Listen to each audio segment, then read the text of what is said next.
Hello there, and welcome back to BFG Reviews.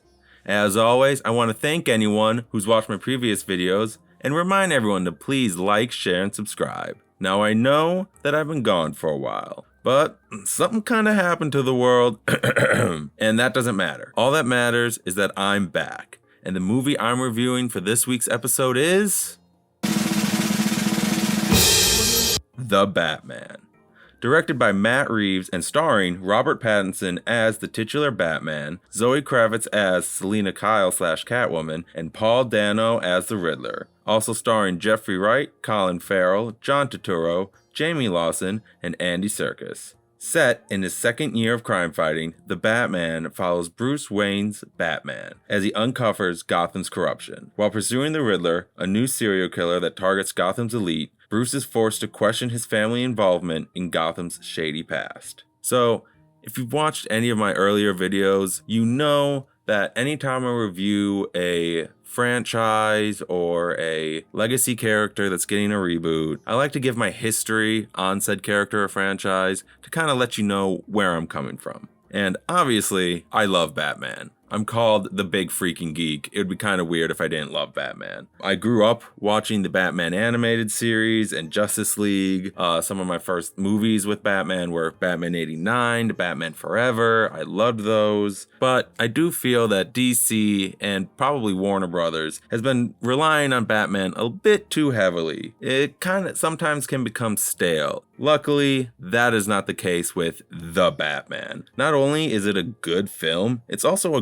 great Batman film. Almost everything in this film is perfect. The acting, the story, the themes and messages, the music, and the action are all wonderfully executed in this beautiful film. The Batman really creates this perfect middle ground between the Nolan trilogy of that super realistic world and the Snyderverse of the entire DC universe where anything is possible. The whole movie is and all the costumes and everything is incredibly comic accurate, yet still somehow feels original. Honestly, I only have a couple of critiques of the film, so I wanted to get those out early before I dive into what I really loved. My main criticism is the writing. Not that it's bad, it's actually really good throughout most of it. It's just the dialogue is at times a bit too corny or cheesy. There's a particular line of narration where Batman says they fear me because they think I'm in the shadows, but I'm not in the shadows. I am the shadows. And it's okay, that's a bit too much. I will say though, I do appreciate how they give an explanation for the narration in that it's actually Batman's logs. He has to log everything he does every night because he's so sleep deprived he doesn't remember it. My other main critique of the film though was the climax. Not that it was bad, it wasn't. It was actually really thrilling and intense and amazing, but it felt slightly anticlimactic. The film did an amazing job of building and building and building to the climax, and then when the climax happened, you felt like it was building to this moment that was going to be pure rage and a final showdown, if you will. But then that moment is gone in a flash. It's so quick, and you're just oh, okay, it's over. But really, those are just nitpicks, because everything in this film is so good. Pattinson, especially, or Robert Battenbat, is so good as this super broody Bruce Wayne that only cares about being the Bat. He has tunnel vision where it's all Batman all the time. There's nothing else. And throughout the film, he has to learn that's not how he can be the best Batman. If he wants to be the best Batman and help the city the most, he also has to be Bruce Wayne. Also, Kravitz just brings this real weight to her role. Not that the others haven't, but there's something about Kravitz that just makes it feel yes, she's someone that's really been pushed to the limit. Her chemistry with Pattinson is amazing.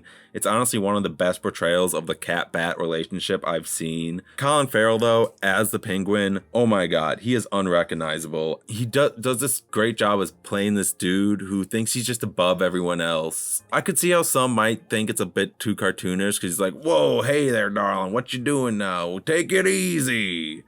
But I think it really works. Paul Dano, oh my gosh, so terrifying as the Riddler. He brings this real creepiness to the character that usually isn't there. Definitely wasn't there with Carrie. Jeffrey Wright, you have to mention him. He plays a great, like, grizzled veteran of the force that's willing to try almost anything to, like, you know, take his city back. He's willing to go to this vigilante Batman to get the job done. And the action in this film, it's honestly probably the best action I've seen in a Batman film. This is the first Batman film where you like really feel every punch. It's very reminiscent of like the Daredevil Netflix show. They let the camera stay still and they hold on the choreography and just let that shine, which is really nice. Also, the car chase scene, which is shown like throughout the trailer, it's amazing. There's so much that happens. I gotta say it's my favorite Batmobile so far. It's just this muscle car that you can tell he and Alfred built together in the garage. The afterburner, that sound effect that it makes, oh my god. It still has like the Batmobile shape to it. It can drive through a concrete wall and just keep trucking. It is so badass. It's such a great Batmobile. Like I said, the action looks good and the visuals just complement it so perfectly. Everything looks a little run down, a little gritty, a little dirty, but it still looks pristine. It still kind of has that like comic book polish on it, and not so much like Watchmen where it's distracting. The cinematography is great. Reeves has said a lot that he wanted to kind of go for like a modern noir style film, and he definitely nails it. Almost all the events of the film either happen at night or near dusk or dawn, which it creates just all this beautiful contrast and a lot of harsh shadows, which is a heavy style in noir films. And the last thing I want to touch on is the story. It's a great Batman story. It's an actual detective story. You like watch Batman at crime scenes, studying them. The film is set in this like perfectly timeless era. It's probably one of like the most timeless Batman films, and I'm here for it. Also, I love the film's messages and the themes of like hope versus vengeance and to like always keep trying. The Batman has a good monologue at the end about how he has to learn to be more of a symbol of hope and not just a symbol of fear, which I like. I like to see Bruce Wayne / Batman growing to be a better Bruce Wayne Batman. I like to see that. They also have an interesting and creative take on the Batman inspires his villains. In this film, it really works, and it's really what drives Batman and pushes him to learn this lesson at the end. And I think it's just freaking powerful. And honestly, I just really loved it. Also, totally forgot about this.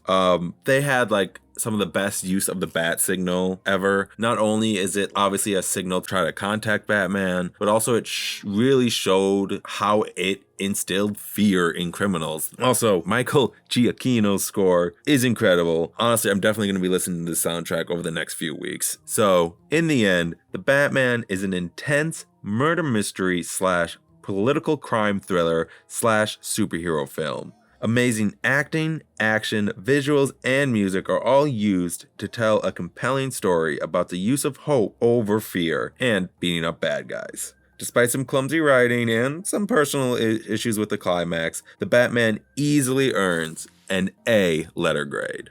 So, those are my thoughts on the film. Let me know yours, as well as your thoughts on the drawing in the comment section down below. And don't forget to like, share, and subscribe. And hit that bell notification icon to be updated anytime I release a new video. Because I'm back, y'all, and I am here to stay.